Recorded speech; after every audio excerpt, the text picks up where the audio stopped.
we kind of changed our group a little bit more into focusing on like not what you're selling, but who you're selling to.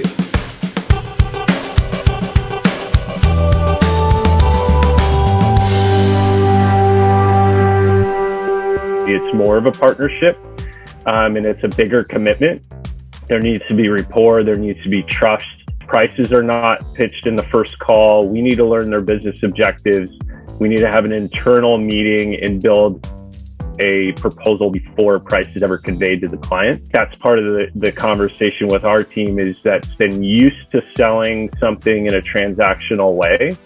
This is a long-term commitment, a partnership on a hospitality purchase is not a transactional purchase. One thing that I would say about how we sold our building before it was built to how we sell it today, I think we lived off the fact in the beginning that this was new shiny toy, and we had made it to the NBA Finals 5 straight years, and we were in the midst of that. So I think we had a lot of momentum, and it was like a perfect scenario for any sales team, and it was kind of a dream scenario, right? But I think when you pull the curtain back and the doors open, it's not new anymore. So I think when we changed our process, it became more about the discussion and the touch points and the details, as opposed to making sure every piece of the process was white glove. Granted, we focus purely on experience from start to finish. I think the long-term commitment is a harder sale than it was 2 years ago. And I think the pandemic creating uncertainty and just different changes across companies' behaviors and what they want to do. Going back to your question about how you change the rental versus the long-term lease, like this goes back to the leverage point of, hey, we own our own building. And what was happening in the tech community is, and that's a majority of the large businesses in our market, and that's where a lot of the investments are going, is they were talking about having executive briefing centers, and that was basically their sales process.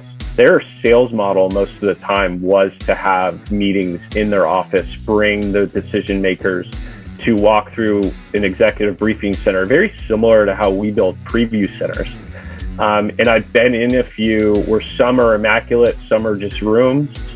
And I realized that the cost of real estate became a huge part of the evaluating decision for a lot of these companies. That at the end of the day, when we're selling suite leases, it's real estate. The one thing that we were able to do, and I kind of focused on for our team the last 6 months, and I think most people in our industry would argue this, was we've been hiring a lot of people, not necessarily from the sports world. And I would argue that is allowing us to really elevate our level of experience for the customers we're talking to, continually trying to add value in every discussion they're having. And I think that's a sticking point that we talk about as a team. And the amazing thing for me as a manager is I haven't had to really teach it as much as I thought I might have needed to or wanted to, because a lot of the team that we have actually just has that.